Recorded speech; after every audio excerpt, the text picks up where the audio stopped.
I think that there's a lot of confusion that people have that is like, oh, I had this awakening or I had this enlightening experience. What is the difference between having a taste of something and versus having it be your actual state, and like how to put that taste into perspective? Because I've done psychedelics hundreds of times, and the reason why I kept doing them was because each time it would deposit me beyond myself into this place of like having a taste of what life is like, what reality is like without me in the way.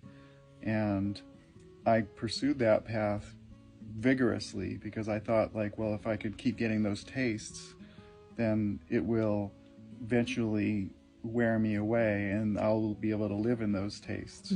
But I think that that's a mistaken view, because it never does work out that way, at least that I've found, and not with anyone I've seen. I would call those tastes fore-visions, because it gives you a vision of what life could be like if everything about you was out of the way of that natural beauty. And so there's devices that give you those fore-visions. There's drugs, there's trauma, people who have heart attacks, when we suffer loss. I've had a huge fore-vision when I broke up with my first wife. Trauma and loss and fasting or meditation retreats, things like that. Anything that's like a sort of an extreme event can trigger a fore-vision. They can also be triggered by smaller events, like falling in love, especially when it's new and it's fresh. You have a fore-vision of how accepting and open and peaceful we are, right? And so we think like, well, if I can keep putting myself in that position, keep traveling, get on the road, because when I'm on the road, everything is new and fresh, right?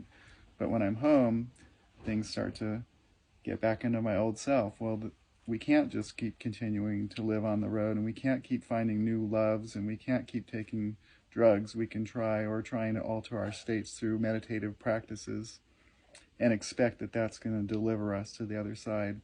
They will give us a fore-vision, and those fore-visions are absolutely important, totally vital, because without it, we wouldn't know that there's something to go towards. I realized that I needed to use those as inspiration to do the work on myself, to remove the obstacles that are in the way that keep me from having that all the time. I'll give you an example. So one time I smoked a little marijuana, and I was around some people that I liked and wanted their approval and to be with, and when I was around them, I felt kind of nervous before when I wasn't smoking, but then I smoked some marijuana and suddenly I felt completely relaxed around them, and I was like, wow, what's different here right now? Why am I so relaxed? And I realized, oh, the marijuana took away any concern I had for what other people were thinking about me.